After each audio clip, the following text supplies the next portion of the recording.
মহান আল্লাহ বললেন জাহান্নামের অধিবাসী এবং জান্নাতের অধিবাসী এরা উভয়ে সমান নয়। যারা জান্নাতি হবে আর যারা জাহান্নামী হবে এরা কখনোই সমান হতে পারে না। পরই বললেন আসহাবুল জান্নাতি হুমুল ফাইজুন। মহান আল্লাহ বললেন যারা জান্নাতের অধিবাসী তারাই সফলকাম, যারা জান্নাতবাসী হতে পারবে তারাই হবে সফলতার অধিকারী। আরেকটু মন খুলে বলুন। এর মানে এটাই দাঁড়ালো যারা জাহান্নামে যাবে তাদের ব্যাপারে আল্লাহ ওই আয়াতে আর কিছুই বলেননি। এর মানে এটাই দাঁড়ালো যারা জাহান্নামে যাবে ওরা বিফল।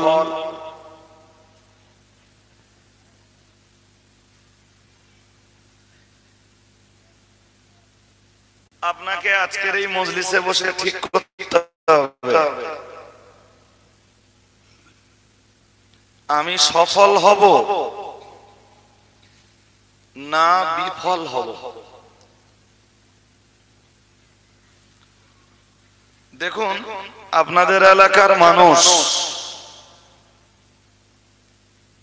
আমার কাছে ওয়াজ কম শোনেনি, অনেক ওয়াজ শুনেছেন। আজকে আপনাদের কাছে দাবি আমার, আপনারা এই একটা জিনিস ঠিক করে বাড়ি যান যে আমি পরকালে সফল হব না বিফল হব।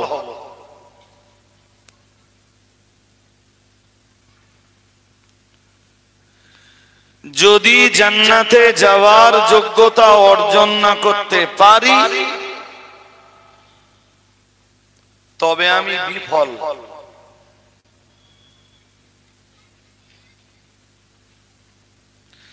আমি জান্নাতে যাওয়ার ছাড়পত্র জোগাড় না করতে পারলে আমি সফল নই।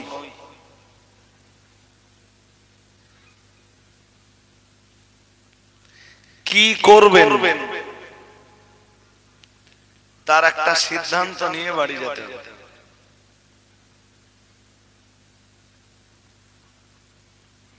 জানতে হবে জাহান্নামের অবস্থা,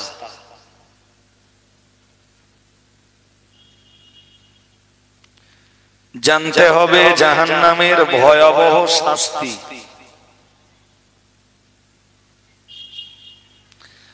কারোর যদি বিশ্বাস না হয় তা আমার তো কিছু করার নেই। টালির চালের তলায় বসবাস করতেন, এখন মোজাইক করা বাড়ি।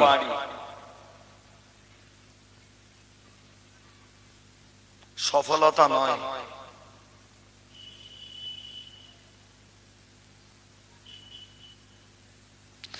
একটা পিরিয়ডে পকেটে হাত দিলে কিছু পাওয়া যেত না,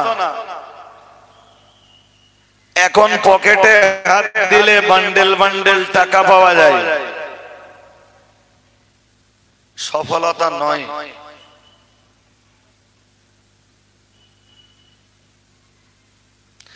একটা পিরিয়ডে কেউ আপনাকে চিনত না, এখন কোন গ্রামের লোকে আপনারে বাবু বলে ডাকে। সফলতা নয়।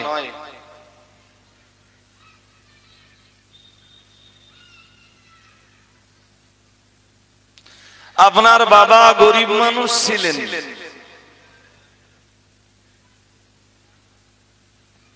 লোকের বাড়িতে কাজ করেছেন বাবা, আজ আপনি কোটিপতির দরজায় দাঁড়িয়ে কড়া নাড়ছেন, ওটা আপনার জীবনের মূল সফলতা নয়।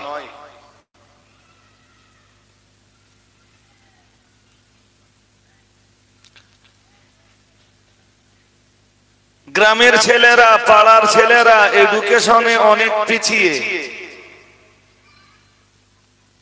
আপনি সেখানে WBCS কমপ্লিট করেছেন, MSc কমপ্লিট করেছেন, LLB কমপ্লিট করেছেন, অনেক উঁচু স্তরে পৌঁছে গেছেন, হাই র্যাঙ্কে পৌঁছে গেছেন, ওটা সফলতা নয়। কোনটা সফলতা?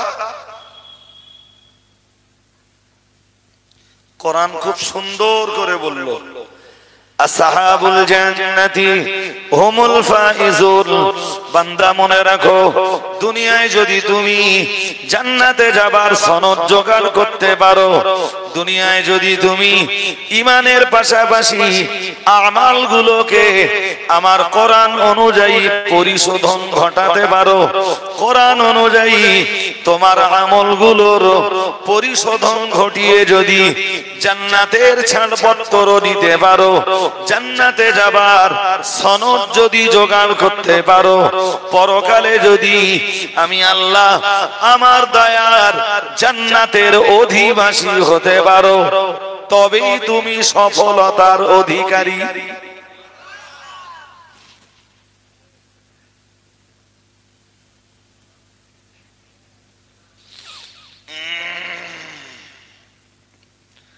খুব গভীর মনে অন্য মনস্ক হলে হবে না একদম। সময় বলো হাতে কম, তাতে আবার 5 মিনিট লেট করে কোনো দাউদ ছিল না, মাগরিবের নামাজ পড়ে একটু ঘুমাচ্ছিল, ক্লান্ত দেহ, আরে দাওয়াতে আসবো ডাকতেছে, তা উঠি উঠি উঠি করে এক যদি না ঘুমাই, ও সেদিন টাইম মোটে এদিক ওদিক হবে না। দেহটা আরামে রাখলেও আল্লাহ খুশি হয়। আল্লাহ কিছু বলেন না, দেহ আরাম দিলেও আল্লাহ খুশি হবে না। তবে দেহটা আরামে দিতে হবে আল্লাহর ইবাদতের পরে। ইবাদত নষ্ট করে আরাম দিলে আল্লাহ রাজি হয় না, আর দেহ আরাম পায় না। সত্যিকারের যেটা আরামায়েশ, ওইটা পাওয়ার জন্য দেহে প্রথম ইবাদত লাগবে। এই বাচ্চাগুলো তো খুব জ্বালাতন ধরালো, এই একটা বাচ্চারও এর ভিতরে আর অনুমোদন দেবো না, বলো গো ব্যাক।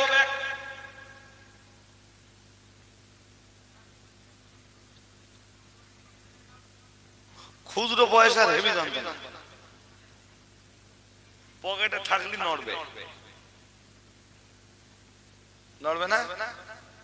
আপনি 50,000 টাকার বান্ডেল 8টা 10টা পকেটে রেখে দেন, এখানে দুটো, এখানে দুটো, এখানে দুটো, নড়বে না। কিন্তু 3-4টে খুচরো পয়সা যদি ঝোল পকেটে বা বুক পকেটে থাকে, একটু উঁচু নিচু হলি আর রেহাই।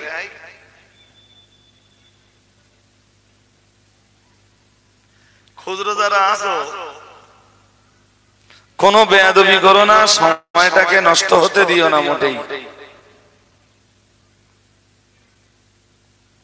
তাহলে এবারে উল্টো করে বুঝুন, তোমার জিন্দেগির হায়ার এডুকেশন, তোমার সফলতার মাপকাঠি নয়।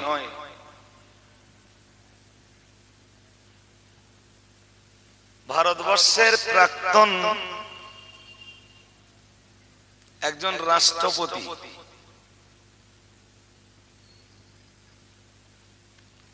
নাম আব্দুল কালাম। কি নাম? নামটাই ভুল। নামটাই, সে একজন সায়েন্টিস্ট, বৈজ্ঞানিক। প্রথম গল্প, নামটাই ভুল। আরবি ভাষায় আব্দুল কালাম হতে পারে না। আব্দুল শব্দ ব্যবহার হয় বান্দার নামের ক্ষেত্রে শুধু আল্লাহর নামের পাশে। আমার কথা কি বুঝতেছেন? যেমন আব্দুল্লাহ, আল্লাহ আমাদের যিনি সৃষ্টি করেছেন তার নাম, তার জাতি নাম, আর ওর পাশে আব্দুল শব্দ যোগ করে একসাথে হয় আব্দুল্লাহ। আব্দুল্লাহ মানে আল্লাহর গোলাম। আল্লাহ, আল্লাহর আরেকটা নাম রহিম। এই জন্য কোন বান্দার নাম রহিম হতে পারে না। রহিম আল্লাহর নাম, বান্দার নাম হতে পারে আব্দুর রহিম। আব্দুর, যেমন রহমান আল্লাহর সিফাতি নাম, তো কোন বান্দার নাম রহমান হতে পারে না। রহমান হতে পারে আল্লাহর নাম, পারে না, আল্লাহ পাকের সিফাতি নাম। বান্দার নাম হতে পারে আব্দুর রহমান, রহমানের বান্দা। কথা কি বুঝতেছেন? তাহলে আল্লাহর যতগুলো নাম আছে, আল্লাহর নামের পাশে আব্দুল শব্দটা যোগ করে বান্দার নাম রাখা যায়। কিন্তু আল্লাহর নাম নয় যেটা, তার নামের পাশে মানে সেই শব্দগুলোর পাশে আব্দুল শব্দ ব্যবহার করা যায়। কে জানে আমি বোঝাতে পারছি কিনা, কে জানি, হয়তো পাচ্ছি না। যেমন ধরুন আব্দুল শামস, শামস মানে সূর্য, আব্দুল মানে বান্দা, সূর্যের বান্দা। নাম রাখা জায়েজ হবে? কথা বল। এতক্ষণ ধরে বোঝালাম কি? মানুষ শুধু বান্দা হবে কার? কথা বলেন না কেন? মানুষ বান্দা হবে কার? তো সূর্যের বান্দা নাম রাখা জায়েজ আছে নাকি?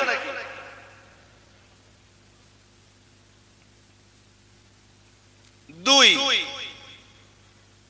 একদম অন্যমনস্ক হলে হবে না। এক কাচ্চা।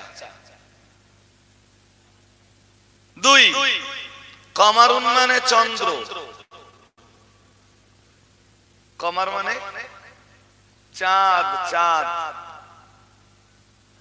তো কেউ নাম রাখলো আব্দুল কমার, মানে চাঁদের বান্দা। নাম রাখা জায়েজ নেই। নাম রাখা জায়েজ কোনগুলো? আল্লাহর নামের পাশে আল্লাহর নামের আগে আব্দুল শব্দ যোগ করে নাম রাখা জায়েজ। নবীর নামের পাশে আব্দুল শব্দ যোগ করা জায়েজ নেই। কোনদিন শুনেছেন আব্দুল নবী, নবীর বান্দা? কথা বলেন, শুনেছেন? আব্দুর রসুল, বলুন বলুন। জায়েজ নেই, কারণ মানুষ নবীর গোলাম হতে পারে না, নবীর উম্মত হতে পারে, নবীর ইত্তেবাকারী হতে পারে, নবীর অনুসরণকারী হতে পারে, নবীর সুন্নাতগুলি নবীর সুনানগুলির অনুসারী হতে পারে, কিন্তু নবীর বান্দা হতে। এই কালাম শব্দটা মন দিয়ে শুনুন, কালাম শব্দটা আল্লাহর কোন নাম নয়, সিফাতি নামও নয়, জাতি নামও নয়। এই জন্যে কালাম শব্দের আগে আব্দুন শব্দ ব্যবহার হতে পারে। আবু হুরায়রার নাম শুনেছেন? হ্যাঁ না জোর করে বলবেন তো, যে কোথায় ওয়াজ করতেছি আমি। আবু হুরায়রার নাম শুনেছেন? শুনেছেন। রাসূলের সাহাবীদের ভিতরে সবচেয়ে বেশি হাদিস উম্মাত তার কাছ থেকেই পেয়েছে। একটু মন খুলে বলুন। বাদা ইন্তেকালে রাসূলিল্লাহ, রাসূলের ইন্তেকালের পরে উম্মতে মুহাম্মাদি সবচেয়ে বেশি হাদিসটা পেয়েছে হযরত আবু হুরায়রার কাছ থেকে। আরেকবার বলুন আল্লাহু আকবার, আল্লাহু আকবার। এই সাহাবী আবু হুরায়রা যেদিন কালেমা পড়তে এলেন, নবীজি জিজ্ঞালেন মা ইসমুকা, নাম কি তোমার? বলেন হুজুর ইসমি আব্দুস শামস, আমার নাম সূর্যের বান্দা। নবীজি বললেন কেউ তো সূর্যের বান্দা হতে পারে না, বান্দা হতে পারে শুধু আল্লাহর। আরে নবীও আল্লাহর বান্দা। কার বান্দা? আরে পড়ে দেখুন কলেমা। আশহাদু আল্লা ইলাহা ইল্লাল্লাহ ওয়াহদাহু লা শারীকা লাহ ওয়া আশহাদু আন্না মুহাম্মাদান আবদুহু ওয়া রাসূলুহু। তো আব্দুল মানে কি বলেছি? কথা বলেন। আব্দুল মানে ভুলে যাচ্ছেন কেন? আব্দুল মানে বান্দা, বান্দা। তো মুহাম্মদ সাল্লাল্লাহু আলাইহি ওয়াসাল্লাম কার বান্দা? এটা তো দ্বিতীয় কলমার ভিতরেও আছে, আর কোরআন শরীফের বহু আয়াতে আছে। কোরআন শরীফের সূরা বাকারার 23 নম্বর আয়াতে আল্লাহ বললেন ওয়াইন কুনতুম ফি রাইবিন মিম্মা নাযালনা আলা আবদিনা ফাতু বিসূরাতিন মিন মিথলিহি ওয়াদউ শুহাদাআকুম মিন দুনিল্লাহি ইন কুনতুম সাদিকিন। সুবহানাল্লাহ। বান্দা বললেন কাকে? তার রাসূলকে। বান্দা মানে গোলাম। নবী নিজেও তো আল্লাহর গোলাম। কার গোলাম? কার গোলাম? এই জন্য আমরা কার গোলাম হব? কার গোলাম হব? আমার দেশের কেউ কেউ ওয়াজ করতে যেয়ে বলে ফেলে, বলে আমরা রাসূলের গোলাম। 30-35 হাজার টাকা ফি। শুনতেছেন? কার গোলাম? ও নিজেই জানেন যে নবী কার গোলাম। ইয়ান তো ওয়াজ করার জন্য কোরআন পড়া লাগে না, হাদিস পড়া লাগে না, কিতাব পড়া লাগে না, মাসলা মাসাইল জানা লাগে না, ফতোয়া ফরায়েদ জানা লাগে না।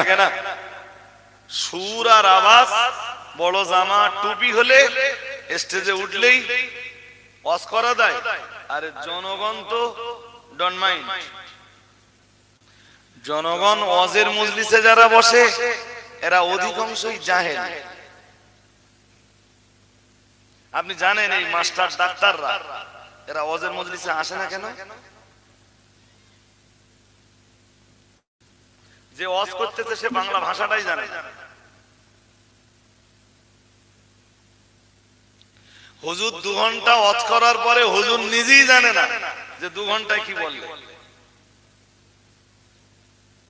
ওয়াজ করে নামার পরে যদি জিজ্ঞেস করা হয় যে হুজুর আপনার ওয়াজের বিষয়বস্তু কি, কি নিয়ে আজকের আলোচনা করলেন, হুজুর যা ওয়াজ করেছেন হুজুর নিজেই জানেন। একটা শিক্ষিত মানুষ এসে এখানে কি জন্য বসে থাকবে? নিতান্ত সমাজের একদম কি বলবো, সমাজের জাহেলদের একদম এই ক্যাটাগরিতে যারা আছে ওরাই এসে বসেছে আর ওই সব জন্তু রস শুনতেছে আর শুধু সুবহানাল্লাহ সুবহানাল্লাহ। আর হুজুরও বলতেছে আর একটু জোরে বলতে পারো না, আর একটু জোরে বলো না, আর একটু জোরে হবে না, আর একটু জোরে বলো না, নারায়ে তাকবীর। মনে হচ্ছে যে একদম আসমানে পৌঁছে যাচ্ছে। ডোন্ট মাইন্ড, আপনাদের জাহেল বলিনি আমি। একদম স্বচ্ছ নিয়ত নিয়ে বাড়ি থেকে বার হবেন যে আমি কোরআন হাদিস ইজমা কিয়াস ছাড়া কিচ্ছু শুনবো না। যদি দেখি কিসসা কাহিনী এইসব হচ্ছে, আমি আস্তে আস্তে উঠে বাড়ির দিকে চলে যাবো। আমি কোরআন শুনবো না তো, ওয়াজের মজলিসে শুনবো কি? কি বলছিলাম, বোঝাচ্ছিলাম কি বলুন? তুমি যদি হায়ার এডুকেটেড কোন পার্সন হও, কোন সায়েন্টিস্ট যদি হও, সুপ্রিম কোর্টের কোন বিচারপতি অথবা শ্রেষ্ঠ বিচারপতির আসনও যদি তুমি পাও, তুমি যদি আল্লাহর গোলাম না হতে পারো, যদি দুনিয়াতে আল্লাহকে রাজি করে জান্নাতে যাবার সনদ তুমি জোগাড় করতে না পারো, তুমি সফলকামী নও। সফলকামী? এই তুই লেবড়া শিখে কি করবি? জাহান্নাম ডাকতেছে। ভারতবর্ষের সবচেয়ে বড় চোর শিক্ষিত লোকেরা। কারা? আরে কথা বলেন না কেন? না ভয় পাচ্ছেন? এডুকেটেড পার্সনরা। আরে গরিব মানুষ চুরি করলে কি চুরি করবে? পটল চুরি করবে, কলা চুরি করবে, বেগুন চুরি করবে, জল করে দুটো রান্না করে খাওয়ার জন্য, রান্না করে। যদিও অভ্যাসটা ভালো না। রজব আলী সাহেব বলে এটা বলিনি যে অভ্যাসটা ভালো। চুরি তো চুরি, কোরআন মানা করে দিয়েছে। মাগার মাগার মাগার। শিক্ষিত লোকের চুরি পুকুর চুরি। পুকুর চুরি বোঝেন? এই পুকুর চুরি শব্দটা বুঝবার জন্য অন্তত 9-10 পর্যন্ত আপনার স্কুলে যেতে হবে, তারপর আপনি জানবেন পুকুর চুরি কি।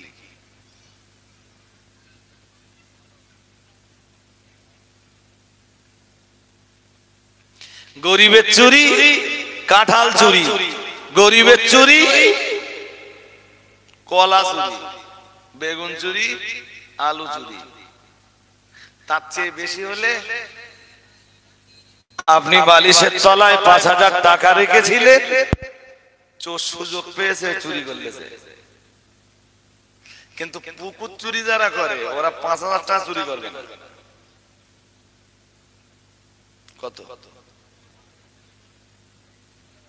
থলে ভর্তি না পুকুর ভর্তি।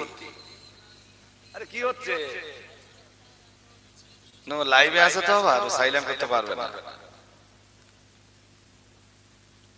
সাইলেন্ট তো করা যাবে, সাইলেন্টটা করে দাও।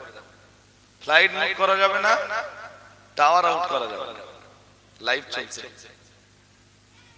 যাক, আপনারা এখানে বসে শুনতেছেন, বহু মানুষ দূর থেকে শুনছে, তারা একটু শুনুক। আলহামদুলিল্লাহ। শিক্ষিত লোকের চুরি পুকুর চুরি।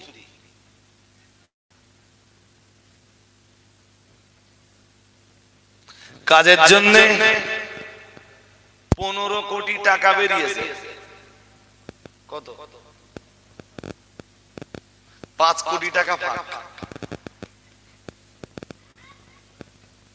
5 কোটি টাকা ফাঁক। সোজা হবে কি দে? কথা বলেন। আরে হিসাব তো দিতে হবে।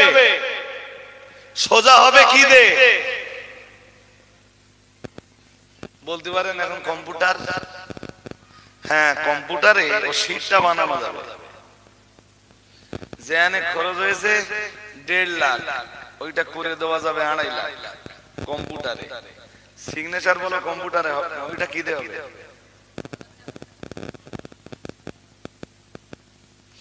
মূর্খ লোকে তো কলম ধরতে জানে, এই জন্য মূর্খ লোকের চুরি তো ছোট চুরি, শিক্ষিত মানুষের চুরি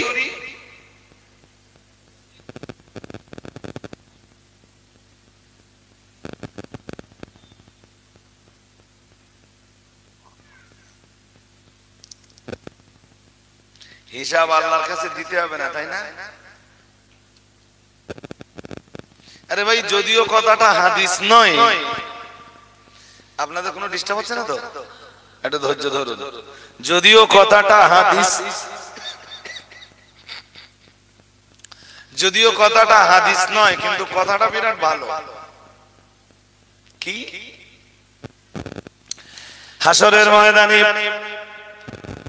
ইসলামের জন্য যারা নিজেদের জীবনকে কোরবান করে দিয়েছে, ওদের দেহ থেকে ঝরে পড়া রক্তগুলো দাড়িপাল্লার একদিকে চাপিয়ে দেওয়া হবে, আর একদিকে শিক্ষিত মানুষ যারা, ওদের ব্যবহৃত কলমের কালিগুলো আর এক পাল্লায় তুলে দেওয়া হবে। ও ভাইরা আমার, মনে রাখুন, দুনিয়ার শিক্ষিত মানুষ দিকের ব্যবহৃত কলমের কালির পাল্লা ভারী হয়ে যাবে। যদিও কথাটা হাদিস নয়, তবে কথাটার ব্যাখ্যা অতি বাস্তব। যে শহীদ হয় সে তো একটা জীবন আল্লাহর রাস্তায় কোরবান করে, কিন্তু সত্যের জন্য যারা কলম ধরে, সত্যের জন্য যারা কালি ব্যয় করে, ওদের কালি ব্যয়ের বিনিময়ে হাজার হাজার মানুষ নিজেদের জীবন সত্যের জন্য উৎসর্গ করে দিতে তৈরি হয়ে যায়। এই জন্য শহীদের রক্তের তুলনায় এডুকেটেড পার্সন, লেখাপড়া জানা মানুষের কলমের কালির দাম, জোর করে বলুন, বেশি বেশি বেশি। কিন্তু মনে রাখুন মিয়াজি, ও বাবাজিরা, ভাইরা, শিক্ষিত মানুষের কলমের কালি যদি জনগণকে ঠকানোর জন্য ব্যবহার হয়, জনগণের ফাঁকিবাজির জন্য ব্যবহার হয়, জনগণের গরিব জনগণের আত্মসাৎ করার জন্য যদি শিক্ষিত মানুষের কলমের কালি ব্যবহার হয়, ও বাবাজিরা, ভাইরা, গভীরভাবে মনে রাখুন, কাটমানি খাবার জন্য যদি শিক্ষিত মানুষের কলমের কালি ব্যবহার হয়, শিক্ষিত মানুষের কলমের কালি যদি চুরি করবার জন্য ব্যবহার হয়, কোটি কোটি টাকা, লাখ লাখ টাকা প্লাজার মাইনাস করে দেওয়ার জন্য যদি শিক্ষিত মানুষের কলমের কালি ব্যবহার হয়, এটাও মনে রাখা দরকার, এক্ষেত্রে শিক্ষিত মানুষের ব্যবহার করা এই কলমের কালি তাকে টেনে জাহান্নামে নিয়ে যাবে। কোথায় নিয়ে যাবে?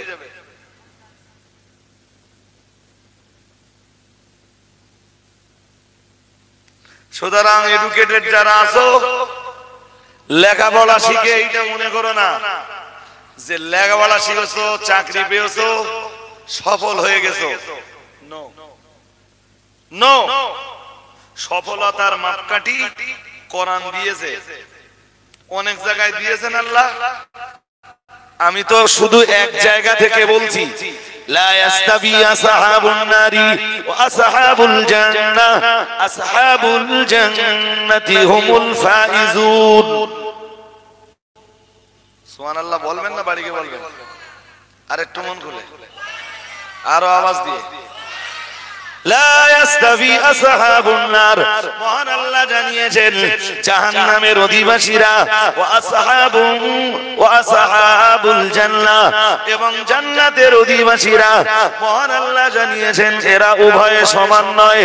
ও বাবাজিরা, ভাইরা, আল্লাহ পাক রব্বুল আলামিন 28 পারা সূরা হাসরের 20 নম্বর আয়াতের শেষ অংশে যে বললেন, মহান আল্লাহ বললেন আসহাবুল জান্নাতি হুমুল ফাইজুন, আমি আল্লাহ বলছি যারা জান্নাতের অধিবাসী হবে তারাই প্রকৃত পক্ষে সফলতার অধিকারী।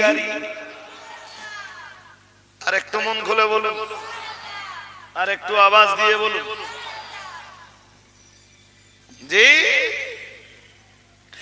লেখাপড়া শিখে যদি আল্লাহকে না চেনা যায়, লেখাপড়া শিখে যদি রাসূলকে না চিনতে পারা যায়, এডুকেশন হাসিল করে BA, MA, MSc, BSc, MSc, WBCS, LLB আর হায়ার এডুকেশন হাসিল করার পরে আল্লাহর গোলামি যদি না করা যায়, আল্লাহর দাসত্ব যদি না করতে পারা যায়, নবীর সুন্নাতের ইতাআত যদি না করতে পারা যায়, নবীর আনুগত্য যদি না করতে পারা যায়, যদি আল্লাহর রেজামন্দি আর আল্লাহর খুশির জন্য মাথাটা নিচু করে আল্লাহর জন্য সাজদা দেওয়া না যায়, তুমি লেখাপড়া শিখেও বিফল বিফল বিফল জাহান্নামে যাবা। কোথায় যাবা? আরে জোর করে বলেন না কেন? নাকি নামাজ না পড়লো দুনিয়া শিক্ষিত লোকগুলো ধরে ধরে আল্লাহ সব জান্নাতে যাবে, যে তোরা যখন দুনিয়ায় লেখাপড়া শিখলি তা যা, তোদের আর আমি পাকড়াও করব না, তোদের সব জান্নাতে দিল। কেসটা এরকম। আরে হ্যাঁ না বলেন না কেন? হ্যাঁ, কত মাস্টার আছে 60 বছর বয়স হয়ে গেছে আজও আল্লাহর চেনে না। কথা বলেন না কেন? কত মাস্টার আছে, কত ডাক্তার আছে, তামাম জীবন ডাক্তারি করেছে, আল্লাহকে চিনিনি। তামাম জীবনটা ইঞ্জিনিয়ারের কাজ করতে করতে কেটে গেছে, আল্লাহকে চিনিনি, রাসূলকে চিনিনি। কত মাস্টার আছে তামাম জীবন ছাত্রদেরকে পড়াতে পড়াতে পড়াতে পড়াতে কেটে গেছে, আল্লাহকে চিনিনি, রাসূলকে চিনিনি। আছে না নেই? আছে না নেই? জান্নাত মিলেগা?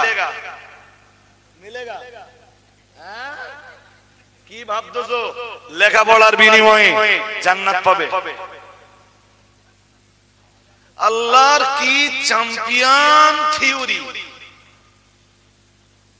আল্লাহ থিওরিটা একটু ভাবুন। ওই ওই একটা আয়াতের উপরে আমার ছোট্ট ওয়াজ। কোনটা বলুন দিন? ভুলে গেছেন? সূরা হাসরের 20 নম্বর। ব্যাস ব্যাস, আমার আর কিছু লাগবে না, ওতেই ওয়াজ হয়ে যাবে ইনশাআল্লাহ। আর কি আছে? কিচ্ছু দরকার নেই, আর ওতেই আমার ওয়াজ হয়ে যাবে। একটু ধৈর্য ধরুন, আমি মোটামুটি আপনাদের একটা জায়গাতে পৌঁছে দিয়ে আল্লাহ চাইলে তারপরে মাইকটা ছাড়বো।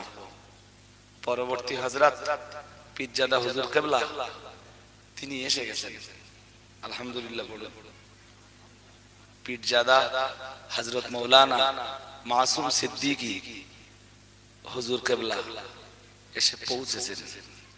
উনি যখন ঢুকছেন আমি দেখেছিলাম, কোরআন হাদিসের বয়ান করছিলাম বলে ওইটা বন্ধ করে তাকবীরটা দেইনি। ভুলে গেছে আমার নাকি? ভুলে গেছে? আরে দুই একজনের তো জিন্দাবাদ না দিলে ফুলে বেলুন হয়ে যায়, ফুলে মোটা হয়ে যায়। আর না জিন্দাবাদ দিলে না।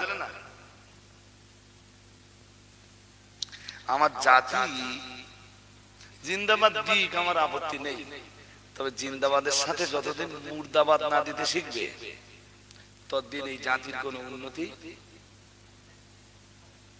সারা জীবন তো তুমি জিন্দাবাদ দিলে, হ্যাঁ, মুর্দাবাদ কবে বলবা? তার হায়াত কিসমত দারাজ করুন। বলুন আমিন। আর একটু মন খুলে বলুন আমিন আমিন। যাই হোক, তো হযরত আমার পরে ওয়াজ করবেন। এখন আমার কথাগুলো আপনাদের আর একটু মন দিয়ে শুনতে হবে।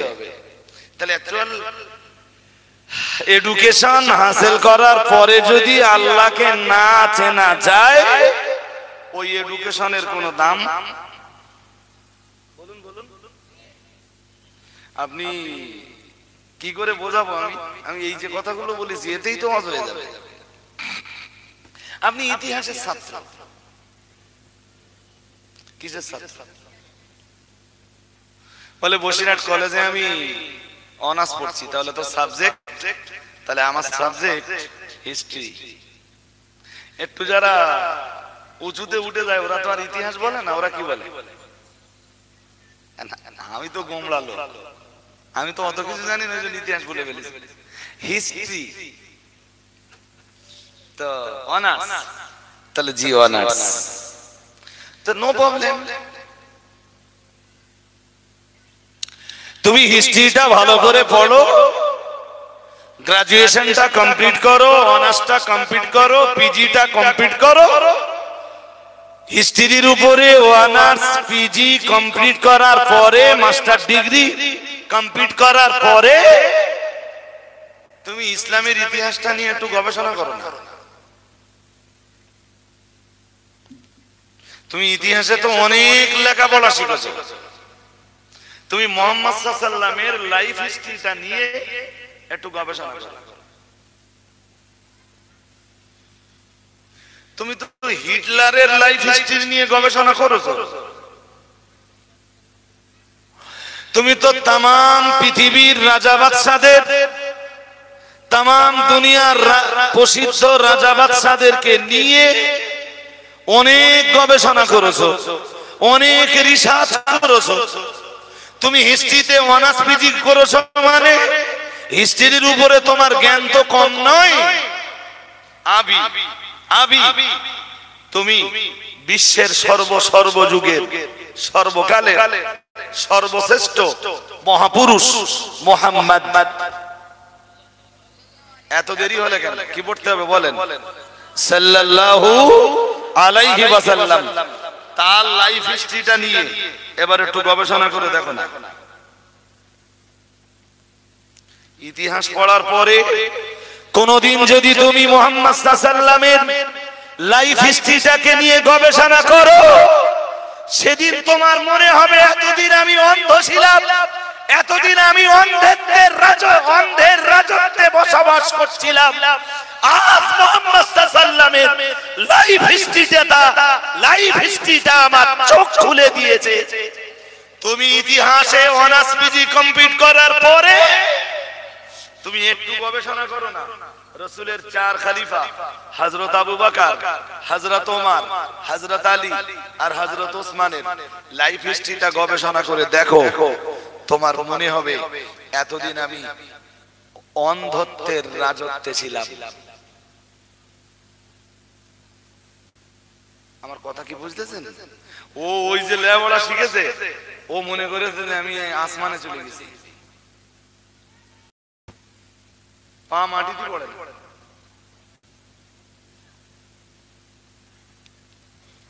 বিশ্বাস করুন, আমি প্যান্ট শার্ট পরা, জেনারেল এডুকেটেড কোন ব্যক্তিকে দেখে আজ পর্যন্ত ঘৃণা করি।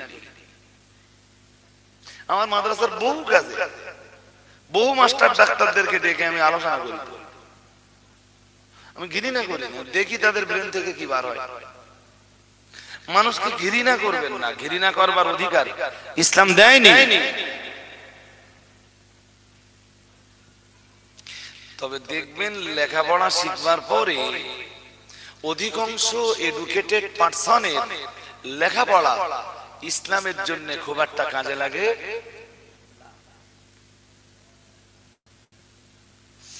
বলে আমি টাকি কলেজে পড়ি, তাহলে তো সাবজেক্ট তাহলে বেঙ্গলি, দ্যাটস মিন বাংলা। কি নিয়ে পড়ে? তো ল্যাঙ্গুয়েজের উপরে পড়াশোনা মানে ল্যাঙ্গুয়েজ মানে টা বাংলা তো কি হয়েছে ল্যাঙ্গুয়েজ। আমি মাধ্যমিক পর্যন্ত তাই বাংলা ব্যাকরণ ভালো বলতে জানি।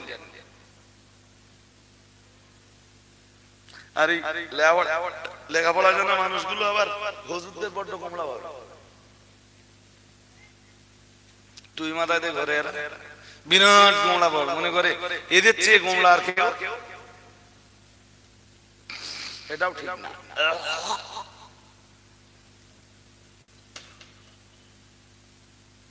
বাংলা বাংলা তুমি একটা কাজ করো না, তোমার কমপ্লিট, তাহলে না এটা কমপ্লিট ইয়ার মানে শেষ বর্ষ, এবারে আমার পিজি কমপ্লিট হবে, মানে এমএ মাস্টার ডিগ্রি কমপ্লিট হবে আবার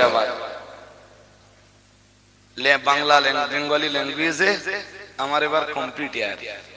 বেশ বেশ বেশ, আচ্ছা তুমি একটা কাজ করো না, তোমার একটা বিষয় বলে দিই, তুমি তো একজন ভাষাতত্ত্ববিদ না হলে বাংলা ভাষা নিয়ে তো তুমি অনেক গবেষণা করেছো,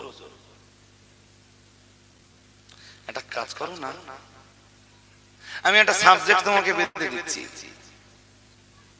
যারা বসেছেন এইটা যেন ভাবেন না যে আমি ওয়াজ না করতেছি, একদম বাস্তব চেহারাগুলো একটা একটা করে যদি ফুটিয়ে তুলি এখানেই আমার অশেষ হয়ে যাবে। তুমি একটা কাজ করো না, শিক্ষার অগ্রগতির ভূমিকায় হযরত মুহাম্মদ সাল্লাল্লাহু আলাইহি ওয়াসাল্লাম, শুনতেছেন কি বলেছি? এডুকেশনের অগ্রগতিতে বিশ্বশ্রেষ্ঠ মহাপুরুষ হযরত মুহাম্মদ সাল্লাল্লাহু আলাইহি ওয়াসাল্লামের অবদান, এর উপরে একটু তুমি 3 পৃষ্ঠা লিখে দাও। আমার দাবি ক পৃষ্ঠা?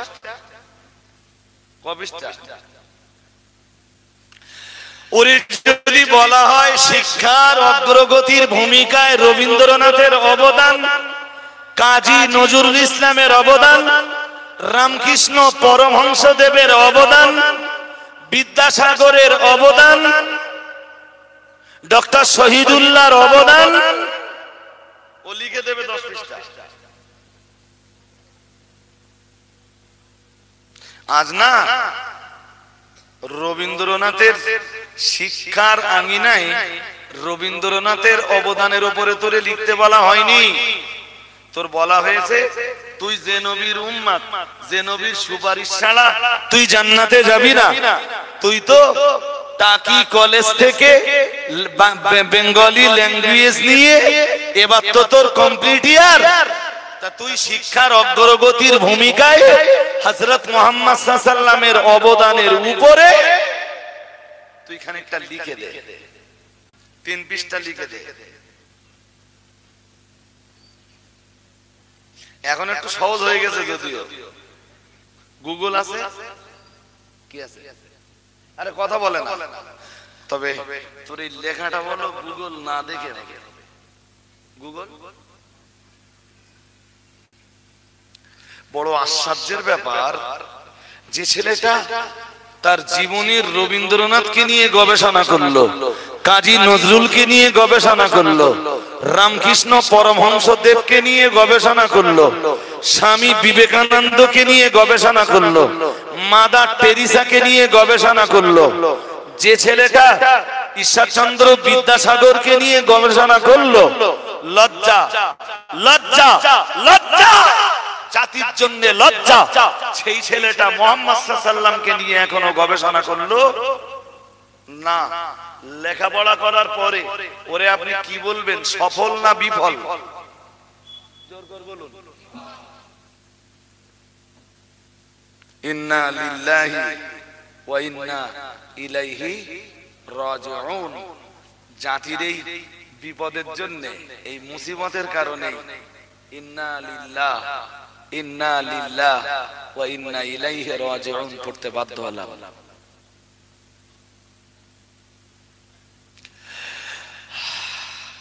ক্যালকাটা ইউনিভার্সিটি থেকে তুমি বাংলাতে বেঙ্গলিতে এমএ পাস করেছো, জিওগ্রাফি নিয়ে মাস্টার ডিগ্রি করেছো, পলিটিক্যাল সায়েন্স নিয়ে তুমি মাস্টার ডিগ্রি করেছো, সবে বরাতের উপরে 2 পৃষ্ঠা লিখে দাও।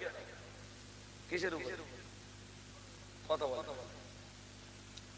সবে বরাত, সবে, হ্যাঁ কোন এক স্কুলে সবে বরাত রচনা করেছে, তা মাস্টার, বাংলার মাস্টার আমারে বলতেছে আপনি সবে বরাত সম্বন্ধে আমার একটু পয়েন্ট আউট করে দেবেন।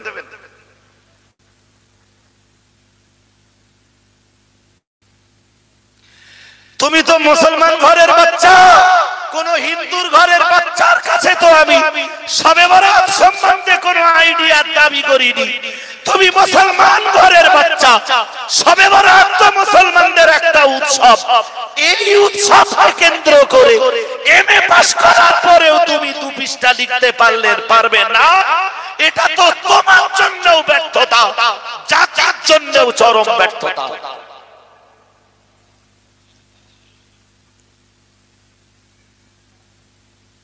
এই জন্য লেখাপড়া শেখার পরে তোমার লেখাপড়াটা ইসলামের জন্য কাজে লাগাও, তুমি সফল। তুমি কথা বলেন না কেন? তুমি কি সফল? সফল সফল। আরে কোচি তুই কোথায় পড়িস? তাহলে বসিরহাট কলেজে। তো সাবজেক্ট? তাহলে আমি গ্রাজুয়েশন এবার লাস্ট ইয়ার। তো সাবজেক্ট? তাহলে আমার সাবজেক্ট পলিটিক্যাল সায়েন্স। কি সায়েন্স? কথা বলেন কি সায়েন্স? এর মানে জানেন? আমিও ভালো জানি না। রাষ্ট্রবিজ্ঞান মানে নাকি? পলিটিক্যাল সায়েন্স মানে রাষ্ট্রবিজ্ঞান। বাহ, দারুণ সাবজেক্ট। আপনি জানেন না, রাষ্ট্রবিজ্ঞান এত চ্যাম্পিয়ন একটা সাবজেক্ট আপনি কল্পনা করতে পারবেন না। আমিও পড়েছি মানে ওরা যেভাবে পড়ে ওইভাবে না। আমার বাড়ি এখনো যাবেন রাষ্ট্রবিজ্ঞান, আমার বাড়ি আছে, কেন আছে পড়ি। আরে কেন পড়বো না? মুহাম্মদ সাল্লাল্লাহু আলাইহি ওয়াসাল্লাম তো বিশ্বের দরবারে দাঁড়িয়ে তিনিও তো রাষ্ট্র পরিচালনা করেছেন। সুবহানাল্লাহ। আর একটু মন খুলে বলুন, হযরত মুহাম্মদ সাল্লাল্লাহু আলাইহি ওয়াসাল্লাম রাষ্ট্র পরিচালনা করেননি? তো রাষ্ট্রবিজ্ঞান যদি বসিরহাট কলেজে থাকে, তো মুহাম্মদ সাল্লাল্লাহু আলাইহি ওয়াসাল্লামের রেখে যাওয়া সিলেবাসের ভিতরেও রাষ্ট্রবিজ্ঞান আছে। তুই যখন ভাই এত কষ্ট করে রাষ্ট্রবিজ্ঞান নিয়ে পড়াশোনা করছিস, ঠিক আছে ভালো, তুই ওইটা নিয়ে পড়াশোনা করার পরে না তুই মুহাম্মদ সাল্লাল্লাহু আলাইহি ওয়াসাল্লামের রাষ্ট্রনীতি নিয়ে একটু পড়াশোনা করবি, ইসলামের রাষ্ট্রবিজ্ঞান নিয়ে তুই একটু কি করবি? তুই পড়াশোনা করবি হযরত মুহাম্মদ সাল্লাল্লাহু আলাইহি ওয়াসাল্লামের রাষ্ট্রনীতি নিয়ে, পড়াশোনা করবি হযরত ওমরের রাষ্ট্রনীতি নিয়ে। যেদিন তুমি মুহাম্মদ সাল্লাল্লাহু আলাইহি ওয়াসাল্লামের রাষ্ট্রনীতি আর হযরত ওমরের রাষ্ট্রনীতি নিয়ে পড়াশোনা করবা, সেদিন তোমার মনে হবে এতকাল তো আমি অন্ধকারের ভিতরে ছিলাম, আজ আমি আলোর রাস্তাটা পেলাম।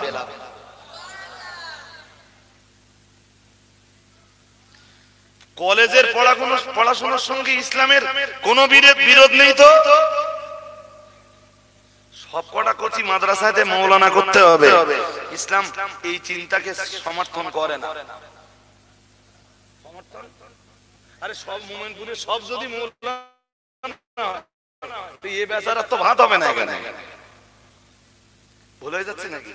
সবাই জোট বেঁধে আগে এর তেল গেলে, তারপর আবার কেডা ইমাম হবে, নিজেকে মধ্যে আবার মারপিট। মানে এই জন্যে সমস্যা নেই, কেউ মাস্টার হবে, কেউ ডাক্তার হবে, কেউ এসডিও হবে, কেউ বিডিও হবে, কেউ সায়েন্টিস্ট হবে, কেউ গবেষক হবে, কেউ ইঞ্জিনিয়ার হবে, কোনো সমস্যা নেই। ইসলাম বিরোধিতা করেনি। ইসলাম তো আপনাকে একবারও বলিনি। ওই যে কোরআন শরীফের একটা আয়াত আছে, আমার তো মনে হয় না, আমি তো আবার হাফেজ না। ولا تهنوا ولا تحزنوا وانتم الاعلون ان كنتم مؤمنين। আল্লাহ পাক রব্বুল আলামিন জানিয়েছেন ওয়ালা তাহিনু ওয়ালা তাহজানু। আল্লাহ পাক রব্বুল আলামিন জানিয়েছেন না না না না না, তোমরা যেন কখনো সন্তপ্ত হয়ো না। আমি আল্লাহ পাক রব্বুল আলামিন বলছি তোমরা যেন কখনো চিন্তিত হয়ে যেও না। আমি আল্লাহ পাক রব্বুল আলামিন বলছি ওয়া আনতুমুল আ'লাউনা। এই ওয়ান্তুমুল আ'লাউনা সাধারণত আলেমরা এর যে ব্যাখ্যা করে আগে সেই ব্যাখ্যাটা বলতেছি, আর আমি যা ব্যাখ্যা করব সেটা পরে বলতেছি। এই আওয়াজ হচ্ছে কেন? ওই বান্দর ওর কানেই যায়নি, একদম কথা বলতে দেন না ভাই। আমি এমনি খুব স্পর্শকাতর। আমি যখন ক্লাসে থাকি, যদি আমার ছেলে মেয়েরা আমার ক্লাস না বুঝতে পারে, আমি পড়াতে পারি না। গোজামিল বলে যে জিনিসটা আছে না, আমার জীবনে পারি। গোজামিল বোঝেন? কিছু বলেন, বোঝেন? গোজামিল বলে যে জিনিসটা আছে, ওটা আমি জীবনে ক্লাসে কিছু ছেলে মেয়েরা জিজ্ঞেস করেছে, আজকে পারিনি, জানি না, বলে দিয়েছি ইনশাআল্লাহ আইন্দা দিন বল দেंगे। ছাত্র ছাত্রীদের কাছে আমার ভাব মূর্তি কোনোদিন নষ্ট হয়নি। কি বলছিলাম? আল্লাহ বললেন তোমরা চিন্তা করো না, সন্তপ্ত করো না, ওয়ান্তুমুল আলাউনা। ঠিক এই ওয়ান্তুমুল আলাউনা এই অংশটার মাওলানারা সাধারণত ব্যাখ্যা করে তোমরাই বিজয়ী হবে। শুনতে শুনতে মন অন্যদিকে দিলে বলো বুঝবেন না, তোমরাই জয়লাভ করবা, তোমরাই।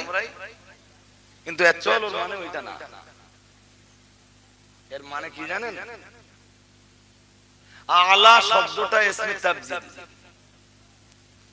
ওয়ালা তাহিনু ওয়ালা তাহজানু ওয়া আনতুমুল আলাউনা। আল্লাহ পাক রব্বুল আলামিন জানিয়েছেন ওয়ালা তাহিনু, আমার আল্লাহ পাক রব্বুল আলামিন জানিয়েছেন না না না না না, তোমরা যেন সন্তপ্ত হয়ে পড়ো না, ওয়ালা তাহজানু, তোমরা যেন চিন্তিত হয়ে যেও না। আল্লাহ পাক রব্বুল আলামিন বললেন ওয়া আনতুমুল আলাউনা, আল্লাহ পাক রব্বুল আলামিন বললেন তোমরাই থাকবে সবচাইতে উঁচুতে। আমি আল্লাহ পাক রব্বুল আলামিন সর্বাপেক্ষা উচ্চ আসনটা তোমাদের নসিবে কবুল করব। ও বাবাজিরা ভাইরা মনে রাখুন, আল্লাহ পাক রব্বুল আলামিন বললেন ওয়া আনতুমুল আলাউনা, तमाम দুনিয়ার মাটিতে যত উঁচু উঁচু আসন রয়েছে আমি আল্লাহ পাক রব্বুল আলামিন তোমাদেরকেই তো সর্বাপেক্ষা সমুন্নত আসনে জায়গা করে দেব। तमाम দেশের মাটিতে, तमाम রাষ্ট্রের মাটিতে যত আসন রয়েছে, আসনের যত ক্যাটাগরি রয়েছে, সব ক্যাটাগরিতে আমি আল্লাহ পাক রব্বুল আলামিন তোমাদেরকেই সমুন্নত করব, তোমাদেরকেই উঁচু উঁচু চেয়ার গুলো দান করব। আল্লাহ পাক রব্বুল আলামিন বললেন ইন কুনতুম মুমিনিন, আল্লাহ পাক রব্বুল আলামিন বললেন তার জন্য শর্ত হলো তোমাদের ঈমানদার হওয়া লাগবে।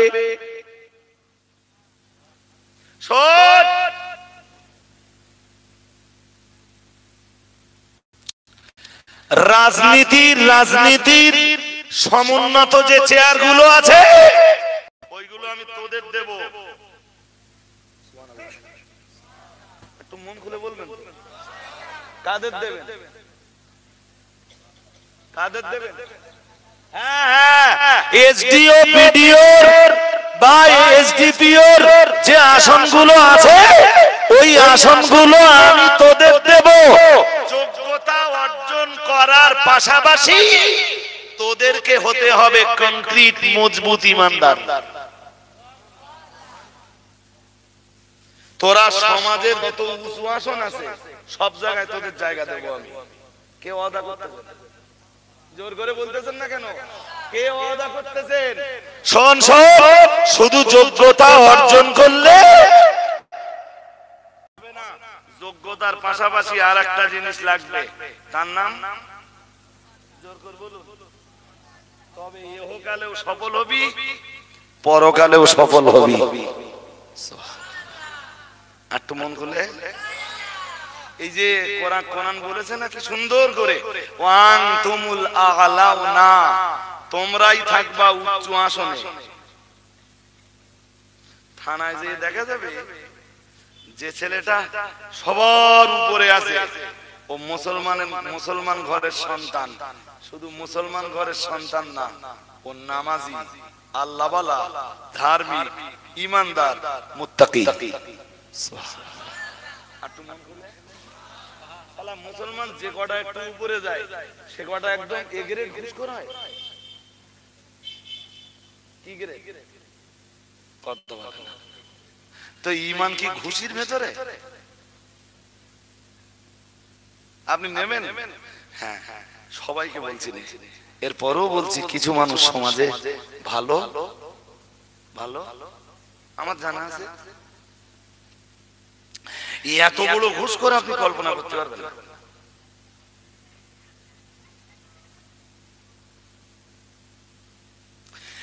তুমি মুসলমান ঘরের জন্ম নিয়ে একটা আসন তো পেলে, কিন্তু সেই আসনটার সম্মান তুমি ঘুষ খেয়ে নষ্ট করে দিলে। তুমি জানো না প্রিয় নবী মুহাম্মদুর রাসূলুল্লাহ সাল্লাল্লাহু আলাইহি ওয়াসাল্লাম নবী আমার জানিয়ে দিয়েছেন, ও আমার সাহাবীরা মনে রাখো, আর রাশি ওয়াল মুরতাশি কিলাহুমা ফিন্নার। প্রিয় নবী মুহাম্মদুর রাসূলুল্লাহ সাল্লাল্লাহু আলাইহি ওয়াসাল্লাম আমার আল্লাহর নবী জানিয়ে দিয়েছেন, ও আমার সাহাবীরা মনে রাখো, আর রাশি ওয়াল মুরতাশি কিলাহুমা ফিন্নার। প্রিয় নবী মুহাম্মদুর রাসূলুল্লাহ সাল্লাল্লাহু আলাইহি ওয়াসাল্লাম নবী আমার জানিয়ে দিয়েছেন, যে মানুষটা ঘুষ দেবে এবং যে মানুষটা ঘুষ নেবে, আমি মুহাম্মদুর রাসূলুল্লাহ সাল্লাল্লাহু আলাইহি ওয়াসাল্লাম বলছি, দুজনাই হলো অ্যান্টি সোশ্যাল, দুজনাই হলো সমাজ বিরোধী। ও বাবাজিরা ভাইরা, ভালো করে মাথায় রাখুন, ১,৫০০ বছর আগে প্রিয় নবী মুহাম্মদুর রাসূলুল্লাহ সাল্লাল্লাহু আলাইহি ওয়াসাল্লাম নবী আমার বিশ্বের দরবারে দাঁড়িয়ে বললেন, কিলাহুমা ফিন্নার। আমি মুহাম্মদুর রাসূলুল্লাহ সাল্লাল্লাহু আলাইহি ওয়াসাল্লাম বলছি, এই অ্যান্টি সোশ্যাল যারা, সমাজ বিরোধী যারা, ঘুষদাতা এবং ঘুষ গ্রহীতা যারা, এদের ভিতরে নামাজ থাকতে পারে, এদের ভিতরে রোজা থাকতে পারে, এদের ভিতরে হজ যাকাত থাকতে পারে, নেক আমল কিছু থাকতেই পারে, কিন্তু আমি মুহাম্মদুর রাসূলুল্লাহ সাল্লাল্লাহু আলাইহি ওয়াসাল্লাম বলছি, কিলাহুমা ফিন্নার। ও কামা কালা আলাইহিস সালাম, দয়াল নবী আমার বললেন, দুজনার জায়গাই হলো জাহান্নাম, জাহান্নাম, জাহান্নাম। ও আল্লাহর বান্দা, তুমি অনেক এডুকেশন হাসিল করেছো, অনেক জ্ঞান তুমি অর্জন করেছো, এসডিপি এর আসনে বসে পড়েছো, এসপি এর আসনে বসে পড়েছো, পিডি এর আসনে বসে পড়েছো, তোমার ঘুষ খাওয়া বন্ধ হয়নি। তুমি লেখাপড়া শেখার পরে, লেখাপড়া অর্জন করার পরে, জ্ঞান সঞ্চয় করার পরে, এত উঁচু আসন পাবার পরেও তো না না না না না, তুমি তো জান্নাতের সনদ জোগাড় করতে পারোনি, বরং তোমার রাসূলের ভাষায় তুমি জাহান্নামী। মহান আল্লাহ পাক রব্বুল আলামিন ওজন্যই তো দিলেন, লা ইয়াস্তাবি আসহাবুন নারি ওয়া আসহাবুল জান্নাহ, আসহাবুল জান্নাতি হুমুল ফাইজুন। আল্লাহ পাক রব্বুল আলামিন বললেন, যারা জাহান্নামে যাবে আর যারা জান্নাতে যাবে, এরা উভয় তো সমান নয়। আসহাবুল জান্নাতি হুমুল ফাইজুন। আল্লাহর বিচারে সফল তো শুধু তারাই, জান্নাতে যাবে যারা। তুমি জান্নাতে যাবার কাম কিছু জোগাড় করতে, তুমি দুনিয়া থেকেই তো জাহান্নামের কাম জোগাড় করে ফেলেছো। কি তুমি সফল না বিফল? জোর করে বলুন।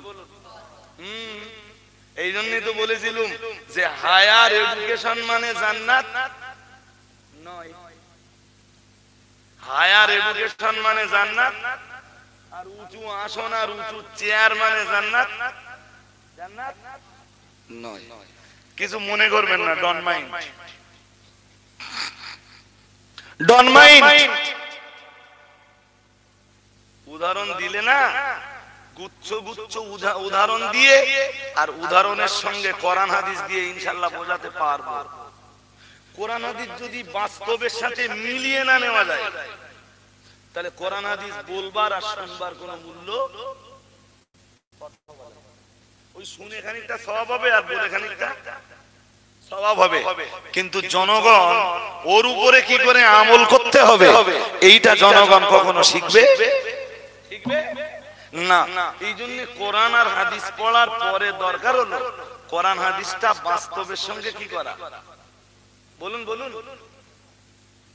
সব সরকারি ঘর পাচ্ছে না? হ্যাঁ না বলে না, পাচ্ছে পাচ্ছে। কত করে পাই আমি জানি না, কত করে পাই? 1 লাখ। আমার মেয়ের নামে একটা ঘরের ছিল, আমার হ্যাঁ। আচ্ছা 60,000 টাকার চাকরি করি আমি, পার মান্থ কত? 60,000 অনলি। অজনসিহতে টাকা চাইনি, তবু তো জনগণ দেয় না, দেয় না? হ্যাঁ না কিছু বলে দেয় তো। এরপরে ওই গরিবের ঘর আমি নিতে পারবো? সারা গ্রামে গ্রামে দুই একটা গ্রামে ঘুরে দেখবেন, হয়তো সব গ্রামে নেই, দুতলা বাড়ি, নাম বিবিএল তালিকা। সুবহানাল্লাহ বলবেন না? কেন বলবেন না? সমস্যা কি? বাড়ি কথা বলে না, বাড়ি নাম নাম হোয়াট ইজ দিস? আজকে সন্ধ্যেবেলা বলছিল দুয়ারে সরকারের যা মাল দেয় আমার ভিটে যেন না আসে। মা ছিল, গিন্নি ছিল, মেয়ে ছিল, ছেলে তো বাড়ি নেই। সবার সামনে বললাম দুয়ারে সরকারের মাল যেন আমার আমার ভিটে, আমার অহংকার না, এই মালটার প্রাপক আমি।